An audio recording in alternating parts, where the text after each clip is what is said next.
మనస్ఫూర్తిగా చేసే సాధన అద్భుత ఫలితాలను ఇస్తుంది అనడానికి నిదర్శనం భాగవతంలోని ఆసక్తికర కథనం. ఒకానొక బ్రాహ్మణుడు ఒక సంపన్నుని ఇంటి యందు భాగవత ప్రవచనం చేస్తున్నారు.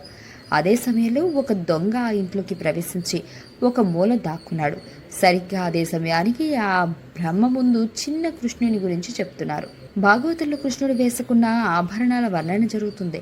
తల్లి యశోద గారాల తనయుడు అయినటువంటి కృష్ణుడికి ఏమి నగలు వేసి పంపించేదో అని వివరించి చెప్తున్నారు. ఇంట్లోకి ప్రవేశించగానే బంగారం నగలు అనేసరికి ఆ దొంగ చాలా ఉత్సాహంగా ఆ బ్రాహ్మణుడు చెప్పే మాటలు వింటున్నాడు. అది వింటూ ఎంతలా లీనమయ్యాడంటే భాగవత ప్రవచనం పూర్తి అయ్యేదాకా ఉండి బాలకృష్ణుడు కనిపిస్తే ఆ నగలు దొంగిలిద్దాము అనుకునేంతగా లీనమై వేచి చూస్తున్నాడు.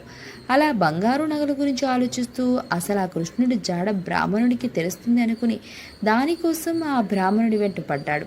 ఆ బ్రాహ్మణుడు దొంగను చూసి భయపడి నా దగ్గర ఏమీ లేదని చెప్తాడు. అప్పుడు దొంగ, మీ దగ్గర ఉన్న డబ్బుకి నేను ఆశపట్టలేదు, మీరు ఇందాక వర్ణించి చెప్పారు కదా, ఆ నగలు ధరించిన కృష్ణుడు ఎక్కడుంటాడో చెప్పండి అని అడిగాడు. అప్పుడు ఆ బ్రాహ్మణుడు ఆలోచించి, బృందావనంలో యమునా నది తీరం దగ్గరకు రోజు 2 పిల్లలు వస్తారు.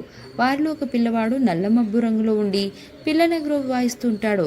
ఇంకో పిల్లవాడు తెల్లగా ఉంటాడు, తెల్లటి పట్టు వస్త్రం ధరించుంటాడు.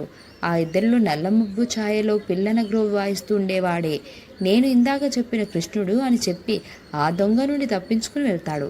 అయితే దొంగ బ్రాహ్మణుడి మాట నమ్మి బృందావనానికి వెళ్తాడు. యమునా నదీ తీరం వద్ద కూర్చుని ఆ 2 పిల్లల రాక కోసం ఎదురు చూస్తుంటాడు. ఇంతలో పిల్లనగ్రో వినిపిస్తుంది. అటుపక్కగా చూస్తే 2 పిల్లలు వస్తూ కనిపిస్తారు. ఆ అందమైన దృశ్యం చూసి చెట్టు దిగి పిల్లల దగ్గరికి వెళ్తాడు దొంగ. ఆ బాలకృష్ణుడిని చూడగానే దొంగ మనసులో ఆనందం కలిగి అతని కళ్ళమ్మట నీళ్లు కారుతూ ఏ తల్లి కన్న బిడ్డో ఇంత అందంగా ఉన్నాడు అని అనుకుంటాడు. నగల సంగతి, దొంగతనం సంగతి కూడా మర్చిపోతాడు. అదేవిధంగా దొంగ ఆలోచనలో మంచి మార్పు వస్తుంది. తరువాత చూసుకుంటే ఆ దొంగ భుజం మీద నగలు నిండి ఉన్న ఒక మూట ఉంటుంది. ఆ దొంగ అది తీసుకుని ఆ బ్రాహ్మణుడి దగ్గరికి వెళ్ళి జరిగిందంతా చెప్తాడు. ఆ బ్రాహ్మణుడు ఆనంద భాష్పాలతో కృష్ణుడిని చూసిన చోటు తనకు కూడా చూపించమని దొంగను అడుగుతాడు. సరే అని 2 కలిసి వెళ్తారు. అలా 2 కలిసి ఆ చోటికి వెళ్ళగానే దొంగకి కనిపించిన బాలకృష్ణుడు బ్రాహ్మణుడికి కనిపించడు. అప్పుడు ఆ బ్రాహ్మణుడు బాధపడి నిరాశతో కృష్ణుడిని నిలదీస్తాడు. ఒక దొంగని అనుగ్రహించావు కాని కృష్ణ, నాకు దర్శనం ఇవ్వవా అని అడుగుతాడు. అప్పుడు కృష్ణ భగవానుడు ఇలా అంటాడు, నీవు భాగవత పురాణమును కేవలం ఒక కథగా మాత్రమే అనుకుని చదివావు. కానీ ఇతను నువ్వు చెప్పిన కథని మాటలని మనస్ఫూర్తిగా నమ్మాడు. అదంతా నిజమే అని నా కోసమే వచ్చాడు.